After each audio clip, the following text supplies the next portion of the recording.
needs. It just depends on where those lessons experiences are needed. Some individual may need, just like you say, the white is probably the most corrupt of all. And so those who need those lessons in that vehicle and to overcome that may need to be in a white vehicle, whereas somebody else who may have a different set of lessons may need to be in a black vehicle. And it's not the race that's being rewarded at all. I mean, it's got nothing to do with that. It's really what you need for your overcoming at this particular time. If you need to overcome, femaleness, you may be put in a female vehicle or in a male vehicle or whatever. One reason that T chose a female vehicle was to let it be known that there were no restrictions as far as the kingdom of heaven was concerned regarding gender of the vehicle.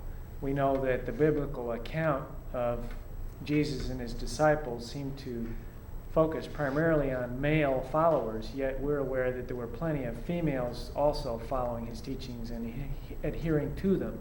But the stigma of that time would not allow the writers to record that as what actually took place. This information is not restricted by race, creed, any of that, blood ties, whatever. Whatever package a soul happens to occupy at the time it hears this information is whatever that soul needs to overcome. Something that's kind of funny that we chuckle about sometimes is, we might go into a store, a couple of us, and then an hour later, others of us go into a store and they get us confused. And Sawyer can go be at a workplace with Destin, and they'll get them confused. I mean, one's black, one's white, so it doesn't have anything to do with that. It's what's inside. Or, I may be there with another classmate who's, gray-headed and, a lot taller, and they say, well, we just saw you. You were in here an hour ago. And we say, no, we weren't in here an hour ago. Well, so another thing is history. I mean, let's face it, the whites pretty well wrote the history books and focused on the accomplishments of the white race. I mean, just, it's sort of the way it is. And, the males largely wrote the Bible and then copied the Bible throughout the Middle Ages. So it's not exactly what you'd call a real accurate, objective record of what's going on this planet. But in the same sense, I mean, Jesus, for whatever reasons, the next level, probably just for logistical reasons for the most part, makes sure that the souls that need to hear it are in a certain region. He didn't go to Rome, to do his ministry. He didn't go to China. He didn't go to, Egypt. He didn't go to a lot of places, Babylon, whatever, where other things were happening. And it's the same kind of thing here. For whatever reason, as far as we know so far, most of the souls that need to really hear this, at least at this moment, are here. And we don't know exactly how it all works, but we know we certainly don't have the funding to fly to China and fly, all over the world, to say nothing of all the political, complications and whatever. So it's not it's not maybe as simple as we were saying. Right, but if someone wants to help us with that funding, we won't turn it down. We're not on a pauper mission either here. No. But we by the way, we did run out of funds about 4 months ago, because we sold everything we had in order to start this project, going by the realization that, well, this was right to do, will somehow be taken care of. And for a lot of us, it would be easier to stop and go get a job, because some of us, got some skills and could even be high-tech jobs, make a big dollar. And, we could easily do that, but instead we feel like there's not a lot of time, really for people to make decisions now.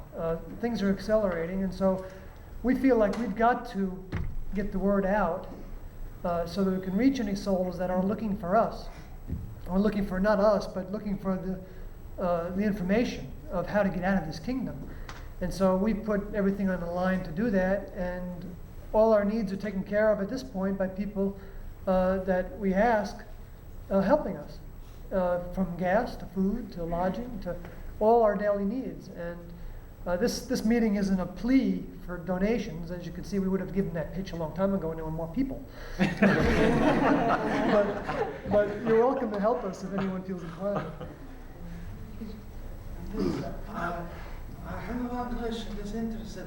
How we can connect at the same time our supreme divinity and another side, our dark side.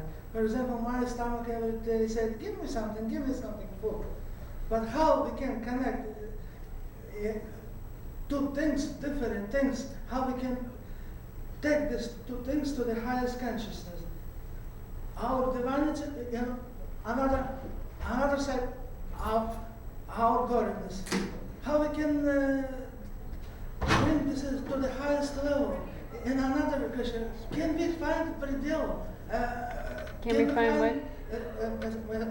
Can we find limitation of our perfectness? Can we find limitation to our perfection? Yeah. Well, we'd say, no, there's no limitation to your constantly perfecting yourself. I mean, but it takes an older member to help you do that. It takes someone who's done it before. Now, the other thing about, I don't know if I understood it right, but if you were trying to figure out the difference between the dark side of the nature of humans as opposed to the good side, and how you know what's what, is that what your question is? Yeah. Well, each person in this room probably has some sense of it during different parts of their day, of the things that they do that they really don't want to tell anybody about, or they wish they wouldn't do, but they keep on seeming to do it.